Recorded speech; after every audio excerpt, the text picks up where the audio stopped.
على المؤمنين بنبيه المجتبى الصلاة والسلام على سيدنا ومولانا محمد خير الورى وعلى آله وأصحابه المتعدمين بالتقوى. أما بعد، أعوذ بالله من الشيطان الرجيم. بسم الله الرحمن الرحيم. وضرب الله مثلا قرية كانت آمنة مطمئنة يأتيها رزقها رغدا من كل مكان فكفرت بأنعم الله فأذاقها الله لباس الجوع والخوف بما كانوا يصنعون. صدق الله مولانا العظيم. مولاي صل وسلم دائما أبدا على حبيبك خير الخلق كلهم، هو الحبيب الذي ترجى شفاعته بكل حول من الأهوال مبتهل. قابلسط کرام، شرکائے خطبہ جمعہ، اللہ جل مجدہ کی ذات پاک کا لاکھ لاکھ شکر اور احسان عظیم جس کی توفیق خاص کے ساتھ آج ہم نماز جمعہ کے لیے بابرکت نشست میں شریک۔ سورہ النحل کی ایک آیت مبارکہ میں نے تلاوت کرنے کا شرف حاصل کیا۔ اس میں اللہ رب العزت نے ارشاد فرمایا،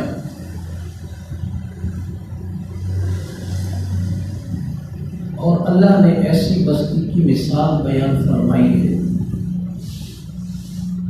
جو بڑے امن اور اطمینان کے ساتھ رہ رہے تھے، آباد تھے۔ اس کا رزق اس کے مکینوں کے پاس ہر طرف سے بڑی وسعت اور فراغت کے ساتھ آتا تھا۔ پھر اس بستی والوں نے اللہ کی نعمتوں کی ناشکری کی تو اللہ نے اسے بھوک اور خوف کے عذاب کا لباس پہنا دیا، اور اعمال کے سبب سے یہ اس وقت ہوا جو وہ کرتے تھے۔ سورہ النحل کی یہ آیت مبارکہ جو میں نے آپ کے سامنے تلاوت کی ہے، اس کی روشنی میں آج ہمارا جو موضوع ہے وہ ہے قدرتی آفات اور ہمارے اعمال اور کردار۔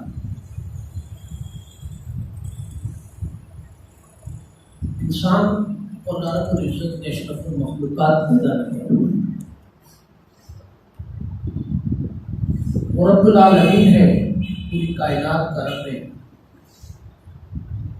معاذاللہ وہ کبھی ظالم نہیں ہوتا، غفور رحیم ہے۔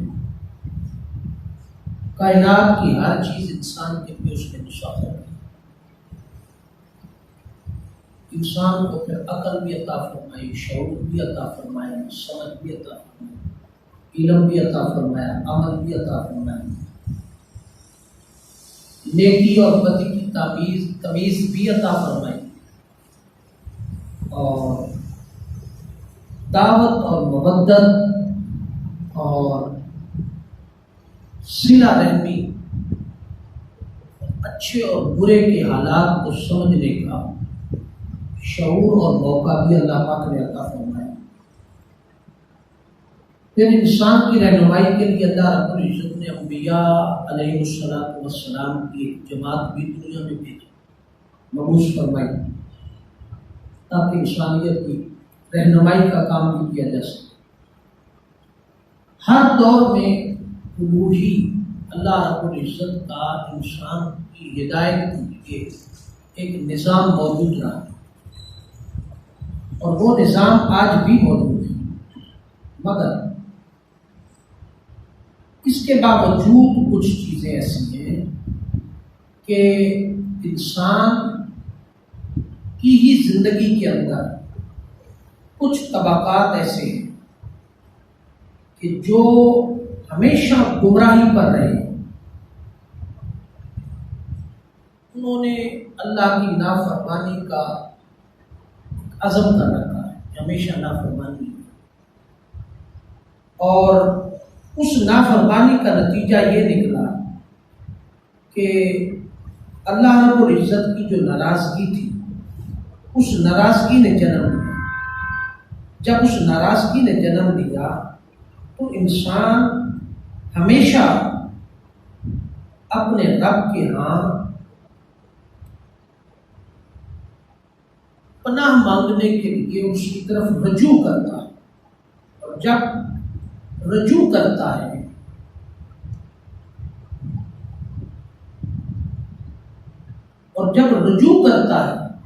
تو رب اس کے لیے معافی کے دروازے ضرور کھولتا ہے۔ مگر اللہ کے ہاں ایک نظام ہے، وہ نظام یہ مثال کے طور پر طوفان نوح کے ذریعے اللہ رب العزت کا اقوام پر عذاب آیا، لوگوں کی شکلیں بدلی گئی، لوگوں کے حال احوال طور طریقے بدلیے گئے، اور سرکشی کرنے والوں کے ساتھ کچلے گئے، پتھروں کا عذاب، اینٹوں کا عذاب، کیڑے مکوڑوں کا عذاب، طاعون کا عذاب، چوہوں کا عذاب، اس طرح کے عذاب آئے۔ یہ سارے تھے انسان کو ہدایت کے راستے پر لانے کے لیے کہ انسان باغی اور سرکش نہ ہو۔ مگر آقا دو جہاں صلی اللہ تعالیٰ علیہ وسلم کی ولادت باسعادت کے ساتھ ہی وہ جو سارے عذاب تھے شکلیں بدلنے والے، سرکشی والے، ٹڈیوں کے، چوہوں کے، پانی کے، طوفان نوح کے، اس طرح بڑے بڑے عذاب جو تھے وہ بھی ختم ہو گئے آقا علیہ السلام کی خاتم النبیین نبوت کے ساتھ، ان کو بھی ختم ہو گئے۔ اور اللہ رب العزت نے فرمایا معبود تو جو کہ رحمت للعالمین بن کر آیا ہے تو تیری امت پر شکلیں بدل دینے والا عذاب نہیں ہے، شکلیں بدل دینے والا طوفان نوح جیسا عذاب نہیں ہے، مگر انہی عذابوں کی شکل کو بدل دیا گیا آفات و بلیات کی صورت میں، آفات و بلیات کی صورت میں وہ اللہ کی سنت بن کے آتی رہی اقوام عالم پر اور آتی رہے گی۔ یہ بات یاد ہے، وہ آفات و بلیات ہمیشہ ہمیشہ سلسلہ جاری رہے گا جب قوم بغاوت کے راستے پر رہے گی، قوم بغاوت کے راستے پر۔ سوچنے والی بات یہ ہے، جنہوں نے نیکی کے راستے کو چھوڑ کر بدی کا راستہ اختیار کر لیا، یہ آفات و بلیات کا معیار ہے کہ وہ کب آئیں گی، کس وقت آئیں گی؟ جب قومیں انفرادی طور پر اور اجتماعی طور پر مکمل طور پر جب وہ نیکی کو چھوڑ کر بدی کا راستہ اختیار کر لیں گے، امانت کو چھوڑ کر بددیانتی کو اختیار کر لیں گے، خیانت اور پھر سچائی اور راستہ بازی کو چھوڑ کر کے جھوٹ اور منافقت کے راستے کو اپنا لیں، اللہ کی اطاعت اور بندگی کو چھوڑ کر کے بغاوت اور سرکشی کا راستہ اختیار کریں۔ یہ بڑی اہم صرف الفاظی نہیں ہے بلکہ حقیقت پر مبنی کچھ باتیں، وحدت اور یگانگت کو چھوڑ کر کے ہم عصبیتوں میں تقسیم ہو گئے، نسلوں میں تقسیم ہو گئے، فرقوں میں تقسیم ہو گئے، وحدت کا شرازہ بقیت کیا، اور حضور علیہ السلام کی غلامی کو چھوڑ کر کے ہم نے طاغوت اور سامراج کی ہم نے غلامی کو اختیار کر دیا، حضور کی غلامی کو چھوڑ دیا، اور تقوی اور قابلیت کو چھوڑ کر کے بے ضمیری کی طاقت کو ہم نے سینے لگا، بے ضمیری کی طاقت کو ہم نے سینے لگا۔ اس ساری ابدی ایک حقیقت کا جو جو میں نے آپ کے سامنے منظر کشی کی، اور قرآن مجید فرقان حمید کی جو آیت مبارکہ رکھی آپ کے سامنے سورہ النحل کی فرمایا کہ وہ بڑے پرسکون تھے، آباد تھے، خوشیاں تھیں، گھر تھے، سب کچھ تھا، اللہ رزق بھی دے رہا تھا، امن بھی دے رہا تھا، محبت بھی تھی، مودت بھی تھی، سب کچھ تھا۔ مگر کیا ہوا؟ جب انہوں نے سرکشی کا راستہ اختیار کیا، اللہ کی نافرمانی کا راستہ اختیار کیا، تو اللہ رب العزت نے پھر ان پر آفات کی صورت میں خوف، بھوک اور تنگ دستی کو نازل کر کے ان پر ہمیشہ کے لیے خوف کا لبادہ پہنا کر کے انہیں تباہ کر دیا۔ اس ساری حقیقت حال کو اگر ہم جائزہ لیں تو حضرت ابو ہریرہ رضی اللہ تعالیٰ عنہ کا ایک فرمان ہے جو آقا علیہ الصلوۃ والسلام سے انہوں نے روایت کی، اور اس کو مختلف مقامات پر جامع ترمذی نے کتاب الفتن کے اندر بیان فرمایا۔ اس حدیث پاک فرمایا، حضرت ابو ہریرہ رضی اللہ عنہ فرماتے ہیں آقا نے فرمایا جب مال غنیمت یعنی سرکاری خزانے کو ذاتی ملکیت اور اعانت، اپنی امانت اور غنیمت سمجھا جائے، سرکاری خزانہ اس کو ذاتی ملکیت سمجھا جانے لگے اور ذاتی ملکیت کے طور پر اس کو استعمال کیا جانے لگے، زکوٰۃ کو تاوان سمجھا جانے لگے، زکوٰۃ کو تاوان سمجھا جانے لگے، دین مخالف کاموں کے لیے علم حاصل کیا جائے، یعنی کہ دین کی مخالف جو کام ہیں ان کے لیے علم حاصل کیا جائے، یعنی کہ دین کو صفحہ ہستی سے مٹانے کے لیے اس کا علم حاصل کیا۔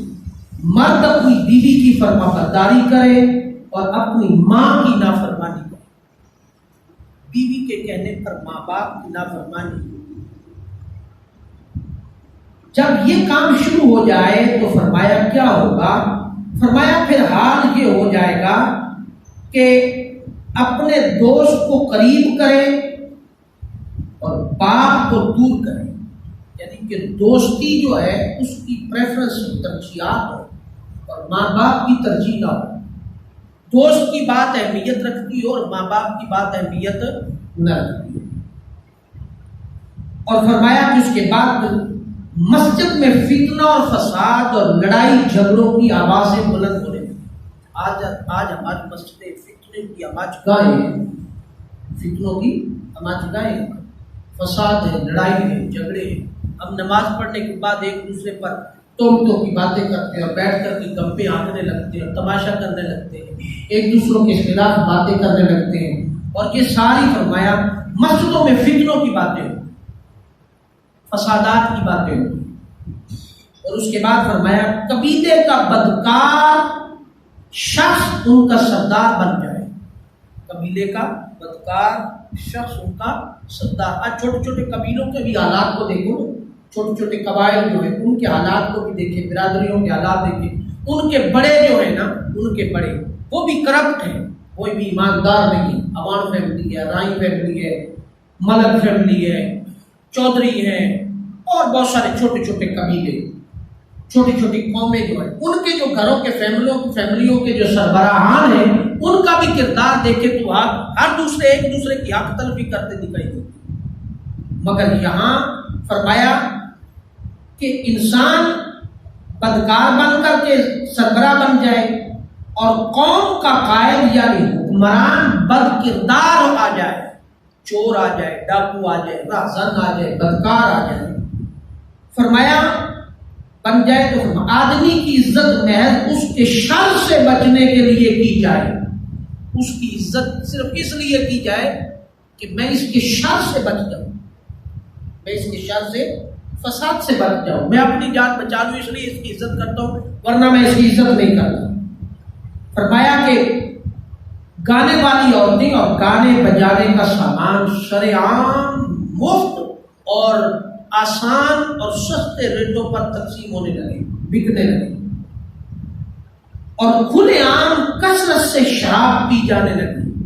آج یہ ماحول ہے، پی جاتی ہے، لوگ اپنے اسلاف کو لعن طعن کرنے لگے، اس پر میں نے کئی دفعہ بات کی ہے، پچھلے خطبات کے اندر بھی میں نے یہ بات کی کہ آج جس شخص کو وضو نہیں کرنا آتا نا، استنجا نہیں کرنا آتا، جو ان پڑھ اور جاہل ہے اور اس کو کسی نے فیس بک بنا دی، اکاؤنٹ بنا دی، تو وہ فیس بک پر بیٹھ کر کے دین اسلام اور اسلاف کی طرز طریق اور دین پر اپنی رائے قائم کرتا ہے، اپنا مشورہ دیتا ہے، اس بات کو بغیر سمجھے شیئر کرتا ہے، وہ اپنے آپ کو بڑا متقی اور پارسا سمجھتا ہے، جو جاہل ہے وہ متقی اور پارسا سمجھتا ہے۔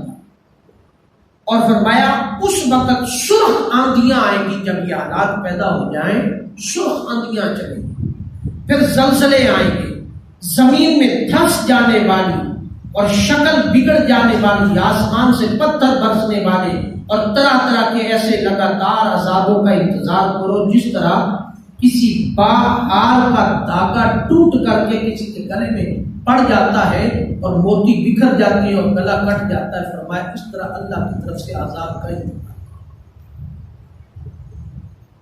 جتنی باتیں کہ میں نے آپ کی خدمت میں عرض کی، اگر ٹھنڈے دل کے ساتھ ذرا اس پر غور کریں، آج جتنے بھی کام ہیں وہ سارے آج ہم کر رہے ہیں، اور اللہ رب العزت کی طرف سے زمین رسکنے والا عذاب بھی موجود ہے۔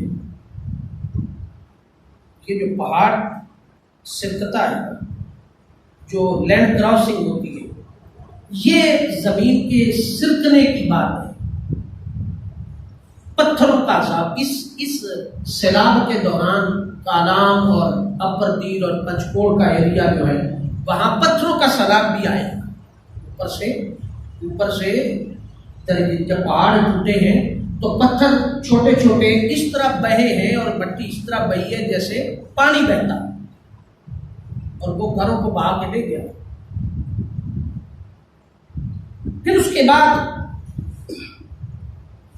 شراب عام ہے، حکمران ہمارے بدکار ہیں، چور ہیں، ان کے گناہ اتنے ہیں کہ وہ جہاں کھڑے ہو جائیں، جس اسٹیج پہ کھڑے ہو جائیں، ان کی پھٹیاں جو ہیں، تختیاں، اسٹیج بھی ان کا وزن نہیں برداشت کرتا، وہ بھی ٹوٹ کے نیچے گر پڑتا ہے، وہ بھی ٹوٹ کے نیچے گر پڑتے ہیں۔ اور پھر حالت یہ ہوتی ہے کہ سیکورٹی گارڈ مرد ہوتے ہیں، اور وہ پھر ٹانگوں سے اور بازوؤں سے پکڑ کر کے اپنی لیڈر کو کھڑا کرتے ہیں۔ تو اس وقت پھر جو حال ہوتا ہے کہ اللہ رب العزت کی گرفت اور ناراضگی کا وہ ہم پر عذاب نہیں ہے۔ کبھی ہم غور کریں نا، پھر اس کے بعد یہ ساری باتوں کو دیکھتے ہوئے قرآن مجید حضرت ابو ہریرہ رضی اللہ تعالیٰ عنہ کا ایک اور بھی ہے، فرمایا اس ذات کی قسم جس کے قبضہ قدرت میں میری جان ہے، دنیا کے خاتمے سے پہلے ایسا دور آئے گا جس میں نہ قاتل کو یہ خبر ہوگی کہ مجھے قتل کیوں کیا گیا ہے، اور نہ قتل کرنے والے کو خبر ہوگی کہ میں اس کو کیوں مارا۔ اور فرمایا اس نے کیوں قتل کیا ہوگا، یہ صحیح مسلم کی کتاب الفتن کے حدیث سے بات۔ سیلاب زدگان کو کیا خبر تھی کہ ہمیں کیوں مارا جا رہا ہے،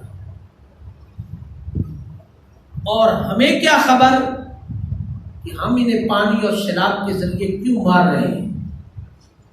کچھ چیزیں بد انتظامی میں آتی ہیں اور کچھ چیزیں ہمارے اپنے گناہوں کی شامت اعمال کی وجہ سے۔ بات سمجھ آئی؟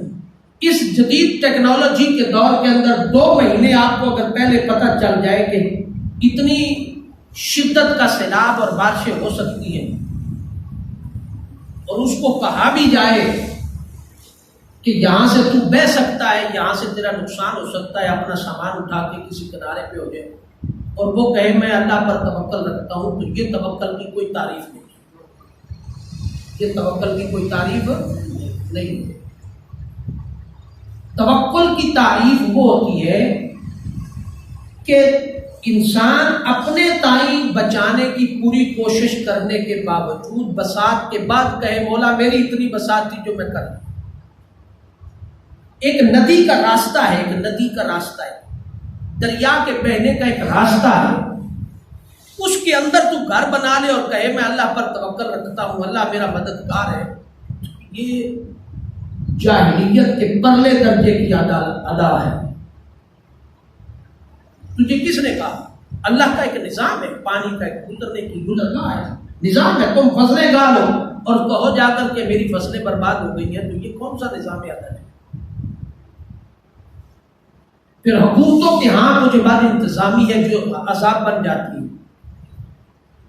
اس کے بعد آ جائیں ایک اور مقام پر، آقا جو جہاں صلی اللہ علیہ وسلم نے ارشاد فرمایا لوگوں پر ایک زمانہ ایسا بھی آئے گا جس میں آدمی کو یہ پرواہ نہیں ہوگی کہ وہ جو کچھ وہ مال میں سے لے رہا ہے یہ حلال ہے یا حرام، اس کو یہ پرواہ نہیں۔ اور آج ہماری اس گیدڑ کی مثال ہے کہ گیدڑ جنگل میں رات کو ہواں کرتا ہے۔ دانشور کہتے ہیں اس ہواں کا مطلب یہ ہے، وہ کہتا ہے کچھ ہو کھانے کے لیے، یعنی کہ جانور مردہ ہو یا زندہ، اس کا مطلب مردہ ہو یا زندہ کچھ ہو کھانے، بھوک لگے۔ مثال انسان کی ہے کہ کچھ ہو کھانے کے لیے، حرام ہو یا حلال، بڑھت کر۔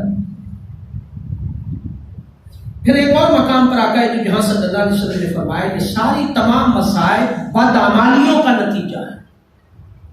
جیسا کہ حضرت عبداللہ بن عمر رضی اللہ تعالیٰ عنہ سے روایت ہے کہ آقا جہاں صلی اللہ علیہ وسلم نے ارشاد فرمایا جب کسی قوم میں فحاشی عام ہو جائے اور ان میں طاعون کی بیماریاں عام ہو جاتی ہیں جو پہلے کبھی بھی ظاہر نہیں ہوئی، اب طاعون کی جگہ پر کورونا آ گیا، اس کی نئی شکل جو کبھی اس سے پہلے بیماریوں کی شکل موجود نہیں تھی۔ جب لوگ ناپ تول میں کمی کرنے لگے تو ان پر اللہ کا قہر اس طرح نازل ہوتا ہے کہ ان کے حکمران ان پر ظلم کرنے لگتے ہیں۔ آج ہم ناپ تول میں کمی کر رہے ہیں، تو اس سے بڑا عذاب کیا ہوگا کہ ظالم اور قاتل حکمران ہمارے حکمران بنا دیے گئے، وہ ہم پر ظلم کر رہے ہیں۔ آپ پوچھیں گے کہ وہ ظلم کیا کر رہے ہیں؟ یہ سیلاب ان کی طرف سے ظلم تھا، یہ سیلاب ان کی طرف سے ظلم تھا، یہ بد انتظامی تھی کہ اندھوں کو خبر تھی مگر انتظام نہ کیا۔ اور انتظام کیسے کرتے؟ اس بد انتظامی کی سب سے بڑی وجہ ہمارے ملک کی کرپشن ہے۔ ہم کرپشن کی سے دلدل سے نکل نہیں رہے، جس وجہ سے ہم اپنی ندیوں کو درست کرتے، اپنے نالوں کو درست کرتے، اپنے دریاؤں کو درست کرتے، ہم کچھ شعور کی بات کرتے، تو وہ ظالم حکمران ہم پر مسلط کر دیے گئے جو ہم پر ظلم کر رہے ہیں، ہم پر ظلم کر رہے ہیں۔ ڈیرہ اسماعیل خان اور بکھر اور میاں والی کے درمیان سے بند توڑ دیا جائے تو وڈیروں کی ساری فصلیں بچتی ہیں اور بکر سارا ڈوبتا، یہ ظلم ہے۔ لیا میں وڈیروں کی بڑی برادریوں کو بچانے کے لیے غریبوں کی طرف سے بند توڑ دیا جائے، غریب مرتے مر جائیں، باغ جاتے جاتے ان کی زمینیں بچ جائیں۔ سندھ اور کوٹڑی اور شکر بیراج پر کیا ہو رہا؟ وڈیروں کی زمینیں بچ گئی، بڑے بڑے حکمرانوں کی زمینیں باغات بچ گئے، غریب مر گئے۔ اب کوٹڑی کے درمیان سے میرپور متھیلو کے درمیان سے جو بند توڑا گیا اور بستی میرٹھی جو تھی اس کا سامان ایسے تھا کہ جیسے یہ سمندر کا پانی، بستی میں نہیں، نام و نشان مٹا دی۔ کس نے مٹایا؟ وڈیروں نے مٹایا، بند ادھر سے توڑ کر کے اپنی فصلیں بچائیں اور ان کو تباہ کر دیں۔ بات سمجھے؟ یہ ساری باتیں، یہ بات ذہن نشین رکھے کہ آقا علیہ الصلوۃ والسلام کی سیرت سے باتیں ساری موجود ہیں، بتا دی گئی ہیں۔ اگر وہ کہے نا کہ آج کے محکمہ موسمیات نے ہمیں نہیں بتایا اور نادانوں بے وقوفوں تمہیں حضور کی سنت اور سیرت سے سب کچھ آج سے 1400 سال پہلے بتا دیا گیا۔ پھر اس کے بعد آقا علیہ الصلوۃ والسلام نے فرمایا جب لوگ زکوٰۃ کی ادائیگی چھوڑ دیتے ہیں تو اللہ تعالیٰ ان سے بارش روک لیتا ہے۔ اب بارشوں کے بے موسم بارشیں ہیں، زکوٰۃ ہم نہیں دیتے، ہم ہر وقت بھیک مانگنے کے چکر میں رہتے ہیں، لینے والا ہاتھ ہمارا کھلا رہتا ہے۔ اگر زمین پر چوپائے نہ ہو تو اللہ تعالیٰ آسمان سے ان پر پانی کا ایک قطرہ بھی نہ بھیجے۔ اس کا مطلب ہے کہ ہماری ویلیو ہی کوئی نہیں ہے۔ جو کچھ ہمیں مل رہا ہے ان بے زبانوں کے صدقے سے مل رہا ہے، ان بے زبانوں کے صدقے سے ہمیں مل رہا ہے۔ اور فرمایا جب لوگ اللہ تعالیٰ اور اس کے رسول کے عہد کو توڑ دیتے ہیں تو اللہ پاک ان پر ان کے دشمنوں کو مسلط کر دیتا ہے۔ اب حکمران آپ کے دوست نہیں ہیں، حکمران آپ کے دوست، وہ دشمن ہے آپ پر، وہ آپ پر مسلط کر دیے گئے ہیں۔ اور فرمایا جو ان کا مال ان سے چھین لیتے ہیں۔ جب مسلمان حکمران اللہ تعالیٰ کے قانون کو چھوڑ دے، کوئی دوسرا قانون اپنا لے تو احکام خدا بندی میں سے کچھ اختیار کر لے، کچھ کو چھوڑ دے تو اللہ تعالیٰ ان پر مصائب اور آزمائشیں مسلط کر دیتا ہے، مصائب اور آزمائشیں مسلط ہو جاتی ہیں۔ کتاب السنن، کتاب الفطر کے اندر جس ساری باتوں پر اگر ہم غور کر لیں تو غور کرنے کے بعد یہ بات سمجھ آتی ہے کہ وَضَرَبَ اللَّهُ مَثَلًا قَرْيَةً كَانَتْ آمِنَةً مُطْمَئِنَّةً طَيَّبَةً، یہ سورہ نحل ہے۔ فرمایا کہ وہ اللہ کی بستی کی، اللہ نے بستی کی مثال دی کہ وہ بڑے پرسکون تھے، پرسکون تھے، رزق بھی مل رہا تھا، اطمینان بھی تھا، امن بھی تھا، مگر اللہ نے ان کی گرفت کر لی اس وقت جب انہوں نے ناپ تول میں کمی کرنے لگی، شراب عام ہونے لگی، جوا عام ہونے لگا، زنا عام ہونے لگا، ہیرا پھیری کرنے لگے اور اللہ کی اطاعت اور نافرمانی کو چھوڑ دیا تو پھر اللہ پاک نے ان پر غربت، تنگ دستی، افلاس اور مختلف قسم کے عذاب مسلط کر دیے گئے۔ پھر اس کے بعد کیا ہے؟ اگر کوئی شخص اس کو صرف بد انتظامی سمجھے تو یہ نالائکی ہے، یہ تجزیہ غلط ہے۔ 60% بد انتظامی ہے اور 40% ہمارے اعمال ہیں۔ اگر آپ اس کو الٹ بھی کر لیں تو یہ بات بھی درست ہوگی کہ 60% ہمارے اعمال اور کردار ہے اور 40% بد انتظامی ہے۔ پھر اس کے بعد کیا ہے؟ اس کے بعد اگر حالات کا جائزہ لیں تو میں یہاں ایک مثال آپ کو دوں گا، پہلے بھی میں نے کئی دفعہ آپ کو یہ مثال دی۔ ہم کلمہ گو مسلمان ہیں، اپنے حالات کا اگر جائزہ لیں، میں نے پچھلے جمعہ تو مبارک پر عرض کیا تھا کہ عام روٹین کے اندر اچھا خیمہ جس کے اندر 8-10 بندے رہائش رکھ سکتے ہیں، بیٹھ سکتے ہیں، اپنا گزارا کر سکتے ہیں، عام ٹینٹن کے لیے عام ماحول کے اندر 4000 کا مل رہا تھا، 3000 کا، 3500 کا مل رہا تھا، وہی خیمہ اس وقت 12000 کا مل رہا ہے۔ کون دے رہا ہے؟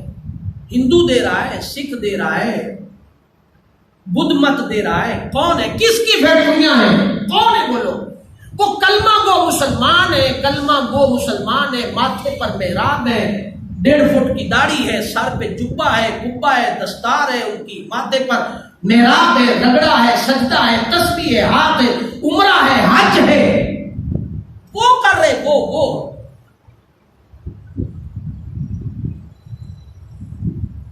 میری یہ بات سخت کسی کو لگے گی مگر میں حقیقت حال یہ ہے کہ آپ بازار چلے جائیں، بڑا تاجر جتنے بھی ہیں ان تاجروں کی ساری ہسٹریوں کو اٹھا کر کے دیکھ لے، سارے حاجی، نمازی، عمرے والے، گھر کا کوئی بندہ بغیر حج عمرے کے نہیں ہوگا، اور ان کی داڑیاں، نمازیں، تہجد گزاری، ماتھے پر محراب اور ان کے بڑے بڑے کاروبار اور لین دین کا حال دیکھ لیں۔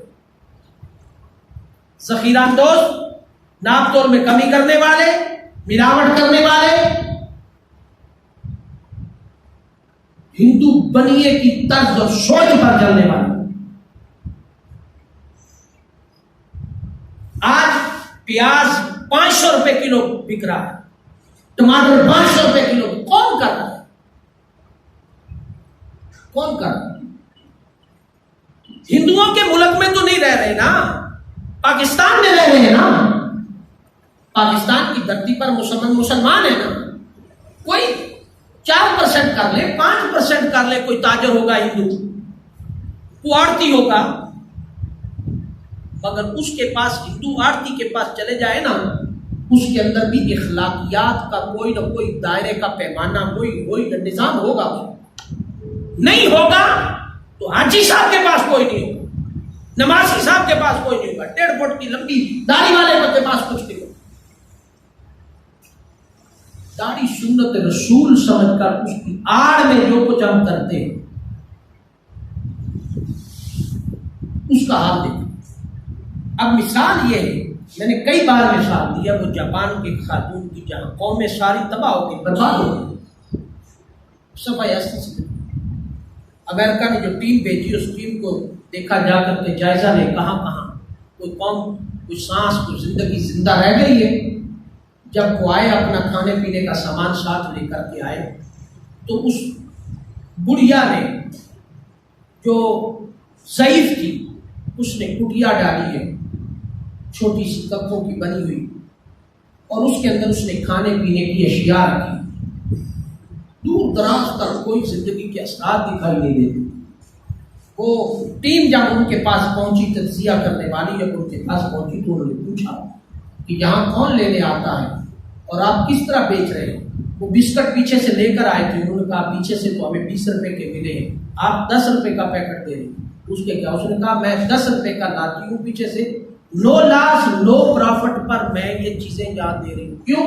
اس لیے کہ میری قوم آج مشکل میں ہے، میری قوم آج ہے مشکل میں، لہذا میں ان کو بہت سارا کوئی سرمایہ، بسترا، گھر تو نہیں دے سکتی، مگر میں ان کے لیے یہ کر سکتی ہوں کہ میں 10 روپے کی چیز لا کر کے 10 روپے کی ان کو سیل کر دوں، میں ان سے پروفٹ نہیں دے. یہ کون لوگ ہیں جن کا اسلام کے ساتھ کوئی تعلق ہے؟ کلمہ کو نہیں، حاجی صاحب نے، شیخ صاحب نے، داڑھی نہیں، ٹوپا نہیں، کبا نہیں، دستار نہیں، ماتھے پر محراب نہیں. جیپنیز ہے، جاپان کی باشندہ ہے، اس کا مذہب اس کو کیا کہتا ہے اور ہمارا کیا کہتا ہے؟ ہمارا حال اس وقت یہ بن چکا ہے دوستان محترم. پھر سوال پیدا ہوتا ہے کہ عذاب ہم پر ہی آئیں گے. تو یاد رکھیں بدعمالی 2 طرح کی ہے، ایک انفرادی اور ایک اجتماعی. انفرادی کا تعلق براہ راست اللہ رب العزت کی ذات کے ساتھ ہے. وہ غفور الرحیم ہے، گرفت کر لے، معاف کر دے، اس کی مرضی. مگر جب قومیں تباہ ہوتی ہیں، جب قومیں اجتماعی گناہ کرتی ہیں، تو فرمایا پھر ان قوموں کو اللہ رب العزت اجتماعی طور پر جب تک وہ توبہ کر کے اصلاح کر کے راہ راست پر نہ آئے اس وقت تک ان کو گرفت سے آزاد نہیں کیا. تو فرمایا کیا ہوگا؟ میں نے پہلے بھی عرض کیا کہ وہ ان قوموں کا معیار یہ ہوگا کہ بے ایمانی، حرام رزق، جھوٹ، تکبر، قطع تعلق، ظلم، جبر، ناانصافی، حق تلفی اور دھوکہ دہی جیسی بیماریاں ان کے اندر پائی جاتی. اور فرمایا اگر ہم ٹھنڈے دل و دماغ کے ساتھ اگر ہم اپنا جائزہ لیں، ٹھنڈے دل و دماغ کے ساتھ جائزہ لیں، تو یاد رکھیں ایک بات کڑوی ہے کہ ہم جائزہ لینے کی پوزیشن میں نہیں، ہم جائزہ لینے کی پوزیشن میں نہیں. پانی آیا، شراب آیا، گزر گیا، تو ٹینشن ہے.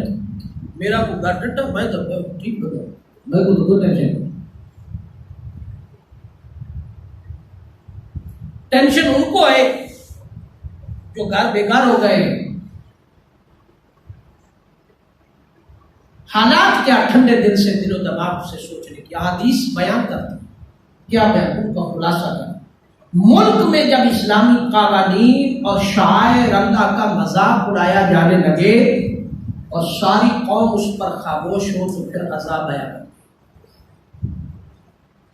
ملک میں رائج بدعنوانی کی وجہ سے دنیا میں ہماری پہچان کرپشن ہو جائے تو یہ اجتماعی گناہ ہے جس کے اندر قوم ساری منفس ہو. غریب اپنے بچوں کو فروخت کرنے اور بیٹیوں کو عزت، بیٹیوں کی عزت بیچنے پر مجبور ہو جائے اور لیڈر ان پر عیاشیاں کرے، مجرے کرے اور قوم خاموش رہے اور قوم کہے کہ جی ہم کیا ہوں گے، تو پھر اس طرح کے عذاب ہر طرف قتل و غارت گری اور خون کی ہولی کھیلی جا رہی ہو، مگر ارکان اسمبلی اور حکمران خاموش ہو اور قوم بھی خاموش ہو، تو فرمایا پھر عذاب آیا۔ حکمران اللہ کے رسول، اللہ اور اس کے رسول کے احکامات کو نافرمانی میں بدل دیں، پڑھا لکھا نوجوان بے روزگاری کی صورت میں خودکشی کرنے پر مجبور ہو جائے اور قانون سازی منصوبہ بندی نہ ہو اور ہر طرف ایک اپنا جنگل کا قانون ہو، تو پھر اس طرح کے عذاب آیا کرتے۔ دوستان محترم، غریب عوام بغیر علاج اور ادویات کے مر جائے، ہیلی کاپٹر اپنوں کے لیے ہو، غریب کے لیے نہ ہو، ریسکیو اپنوں کے لیے ہو، دوسروں کے لیے، غریب کے لیے نہ ہو، تو پھر اس طرح کے عذاب آیا کرتے ہیں۔ اب ایک سوال پیدا ہو، بہت طویل احادیث کا خلاصہ، اب ایک سوال پیدا ہو، اور آپ کے ذہن میں بھی ہے، میرے ذہن میں سوال یہ پیدا ہوتا ہے کہ امیر سارے بچ جاتے ہیں، ان کے نہ گھر گرتے ہیں، نہ شہر برباد، مرتا غریب، مرتا، اور جتنی بربادی ہوئی ہے غریبوں کی ہوئی، جتنوں کے گھر اجڑے ہیں غریبوں کے اجڑے، چترال سے لے کر کوٹڑی تک، دریائے سندھ، چناب، ستلج کے جتنوں کے گھر برباد، غریب مرتا کیوں؟ آپ مجھ سے ہیں، میں آپ سے، ہم ایک قوم کی حیثیت رکھتے ہیں، یہ میرا منصب ہے منبر رسول پر بیٹھ کر کہ یہ دعوت فکر آپ کو دوں، میری بقا اور میری نجات اسی میں ہے کہ میں قال رسول کی بات، حق بات آپ تک پہنچا۔ غریب ہی کیوں مرتا ہے؟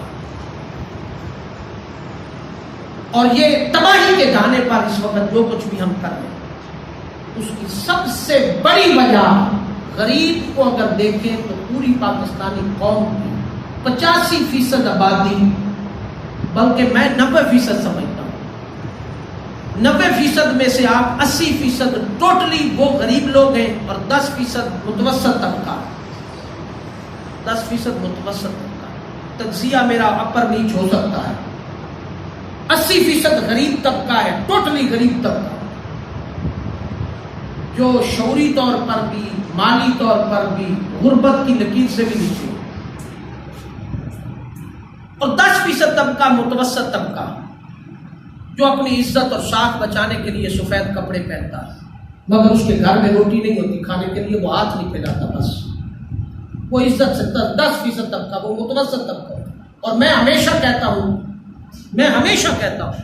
مارا ہمیشہ وہ 10% طبقہ، متوسط طبقہ مارا جاتا ہے جس نے اپنی عزت بچانے کے لیے ادھار مانگ کر کے سفید کپڑے پہنے، اس کے لیے گاڑی ضروری ہے، اس کے لیے موٹر سائیکل ضروری ہے، اس کے لیے گھر میں اچھی رہن سہن کے ساتھ بچوں کی تربیت کرنے کے لیے، وہ ہو سکتا ہے دونوں میاں بیوی، ہو سکتا ہے رات کو نمک سے پانی سے روٹی کھاتے ہو، مگر اپنی اولاد کو اچھا کھلانے کے لیے اور باہر لوگوں کے سامنے اپنی عزت برقرار رکھنے کے لیے اس نے گاڑی بھی رکھی ہے، اس نے مکان بھی اچھا رکھا ہوا ہے، اور اس نے کرائے کا مکان لینا ہے تو بھی اس نے اچھا لینا ہے، اس نے اپنے سٹیٹس کو برقرار رکھنے کے لیے، عزت کو ساتھ اور فیملی اور خاندانی نسل کو برقرار رکھنے کے لیے وہ لوگوں کے سامنے ہاتھ نہیں پھیلاتا، مگر وہ عزت بچا کے بیٹھا، مگر وہ سب سے زیادہ مارا ہو جاتا ہے۔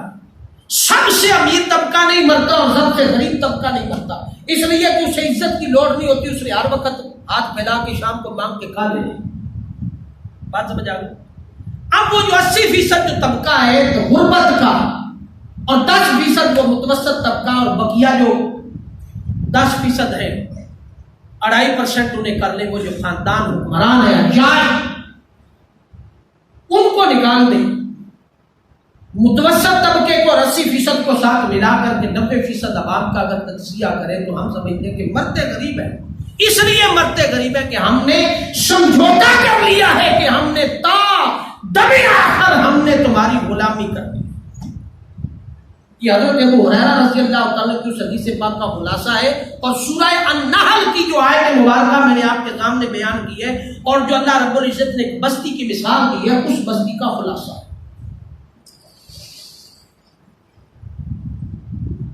ہم نے تہیہ کر لیا کہ اپنے آپ نے حق کی خاطر ہم نے آواز نہیں اٹھانی اور ہم نے تہیہ کر لیا ہے کہ ہر چور اور ڈاکو کو اپنا سربراہ ماننا ہے. کیا ہم اس کے لیے کھڑے ہیں؟ 2010 کا سیلاب، 2018 کا سیلاب، اس کے بعد کا سیلاب 2022 کا سیلاب، اس سے پہلے کے سیلاب، زلزلے 2010 کے ساتھ کے زلزلے، کیا ہم نے کہیں سبق حاصل کیا؟ کیا پوری دنیا میں سیلاب نہیں آتے؟ پوری دنیا میں کیا بارشیں نہیں ہوتی؟ پوری دنیا میں کیا اس طرح کے مسائل پیدا نہیں ہوتے؟ انٹرنیشنل سطح پر ہم بھکاری ہیں، بھیک مانگنے والے. وہ غریب آدمی کپڑے پھٹے پرانے پہن کر کے بھیک مانگ رہا ہے، ہم ہیلی کاپٹر پر بیٹھ کر کے بھیک مانگ رہے ہیں. بھکاری ہے انٹرنیشنل سطح. اور کرپشن میں 197 ہمارا نمبر ہے. جھوٹ میں ہم سب سے آگے. پاسپورٹ ہمارا باہر چلے جائے، پاکستان سے باہر چلے جائے تو روڑی پر رکھنے کے لیے بھی تیار نہیں ہے. پاکستان کا پاسپورٹ، گرین کارڈ جسے بولتے ہیں. اور انٹرنیشنل بھکاری. کتنی امداد آ گئی ہے، کتنی امداد آ گئی. آئی ہے کہ نہیں آئی؟ دوست ملکوں نے دی. لا الہ الا اللہ محمد رسول اللہ صلی اللہ علیہ وسلم. میں منہاج ویلفیئر فاؤنڈیشن کے پلیٹ فارم پر فیلڈ میں ہوں، میں فیلڈ میں ہوں، مجھے معلوم ہے جتنی امداد آئی ہے اس امداد کا 5% بھی غریب تک نہیں پہنچ رہا. 5% بھی نہیں پہنچ. وہ وڈیروں کے گھر، ان انٹرنیشنل منگتوں کے گھر ہے جو انٹرنیشنل بھکاری ہے. پھر کچھ لوگ، اور مزے کی بات یہ ہے، اہم بات یہ، ٹوٹل میڈیا خاموش ہے اس بات. ٹوٹل میڈیا خاموش. ایک دن وہ کوٹری سے جو باندھ ٹوٹا تھا اور میر کی بستی کو جو تباہ ہوا، ایک دن خبر چلی میڈیا کے اوپر، دوسرے دن اسی وقت 1 گھنٹے کے بعد خبر ڈیلیٹ. کوئی صحافی بول رہا ہے، کوئی الیکٹرانک میڈیا بول رہا ہے، سب صحافی بھی حاجی، صحافی بھی نمازی، الیکٹرانک میڈیا والے بھی نمازی، ماتھوں پر محراب، داڑیاں، جبے، کوپے، دستاریں، نمازیں، سب کو کیا لگے سر اصل تو نماز پڑھتے. آپ گل آئی لکھ لیتی، اگلے ہوں کیا ڈنڈا مارا جا، سب لکھنا بند کر، گل ختم. اور پھر دلیل دیتے ہیں، قرآن کو رد کرنے کی کوشش کرتے ہیں، حدیث کو رد کرنے کی کوشش کرتے ہیں. کیسے رد کریں؟ سورہ النحل کی اس آیت مبارکہ کو کیسے رد کیا جائے گا؟ مرتا غریب اس لیے کہ غریب نے سمجھوتا کر لیا ہے کہ ہم نے حق بات کہنی نہیں اور حق کے لیے کھڑے نہیں ہونا، اس لیے غریب مرتا. اور کسی ولی کامل کا قول ہے، کسی ولی کامل کا قول ہے اس آفت کے بارے میں، یہ جو آئی، اس ولی کامل کا قول ہے کسی صاحب نظر کا، نظر رکھنے والے کا. اس نے کہا عذاب آنے والا ہے پاکستان کی دھرتی پر. اس نے کہا اگر آپ یہ بتا سکتے ہیں تو اللہ کی بارگاہ میں دعا بھی کر سکتے ہیں کہ عذاب ٹال دے. انہوں نے کہا یہ اختیار ہمیں دیا نہیں گیا، یہ اختیار ہمیں. اور جواب کیا ملا کہ 90% میں سے 10% توبہ کرنے والے اللہ کے ولی بھی بچ نہیں سکتے. فرمایا مریں گے غریب 80%. انہوں نے کہا غریب اس لیے مریں گے کہ غریب نے حق بات کہنا چھوڑ دی ہے اور حق کے لیے کھڑا ہونا چھوڑ دیا، اس لیے غریب مر رہا. اور فیصلہ بھی انہی غریبوں کے کہنے پر ہوتا ہے، فیصلہ بھی انہی غریبوں پر ہوتا ہے نا. آپ اپنا تجزیہ کر لیں دائیں بائیں، پچھلے الیکشن بھی آپ کے سامنے ہوئے، حال میں ہوئے اور اس سے حال میں ہوئے، تجزیہ کر کے دیکھ لیں. آنکھیں بند تو نہیں ہے، دماغ تو چلتا ہے کہ نہیں چلتا؟ کس پر فیصلہ ہوتا ہے؟ وہ جو ووٹ ڈالنے والے جو لوگ ہوتے ہیں ان کی تعداد، ان کی سطح شعور کی، غربت کی، لین دین کی، معاملات کی کس سطح کی ہوتی ہے؟ وہ ساری سطح پر معاملہ فیصلہ کس پر ہوتا ہے؟ کبھی ٹھنڈے دل و دماغ سے ہم سوچیں تو قرآن پاک پکار کر کہہ رہا سورہ النحل کی آیت مبارکہ اس وقت تک یہ عذاب نہیں ٹلے گا جب تک من حیثیت قوم ہم اجتماعی توبہ کی طرف نہیں جائیں اور ہر کھاتا ہم بد انتظامی میں نہ ڈال دیں.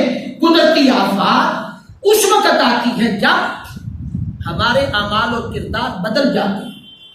ہمارے اعمال اور ساری گفتگو کا خلاصہ جو میں نے سیدنا حضرت عمر رضی اللہ تعالیٰ عنہ کے اس سوان حیات کے خطاب میں بات کہی تھی.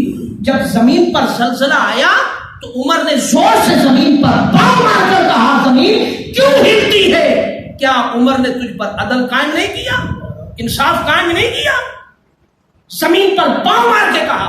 زمین اس وقت تھرتھراہٹ ختم ہو گئی. وہ کون تھے؟ وہ 22 لاکھ مربع میل کا حکمران تھا جس کو عمر بن خطاب رضی اللہ تعالیٰ عنہ کہا جاتا. آج کے حکمران کو جس پھٹے پت پر پیر رکھ دے تو وہ تختہ ٹوٹ کے نیچے گر جاتا. دوستان محترم، سورہ النحل کا پیغام یہ ہے کہ قدرتی آفات اس وقت آتی ہے جب ہماری قوموں کے رویے بدل جاتے ہیں. ہمارے رویے بدل گئے، ہمارے کردار بدل گئے، ہمارے حال احوال بدل گئے. ہم وہ نہیں رہے جو اللہ کی بندگی اور اطاعت کے لیے اللہ کو مطلوب تھے. لہٰذا ہمیں ٹھنڈے دل و دماغ سے انفرادی اور اجتماعی توبہ کی طرف راغب ہونا ہوگا، ورنہ بہت بڑی بڑی نعمتیں بھی اللہ رب العزت ہماری بدعمالیوں، قوموں کی بدعمالیوں کی وجہ سے چھین لیتا ہے. اللہ رب العزت کی بارگاہ میں دعا ہے کہ اللہ پاک ہمیں آفات سے بچنے کی توفیق عطا فرمائے.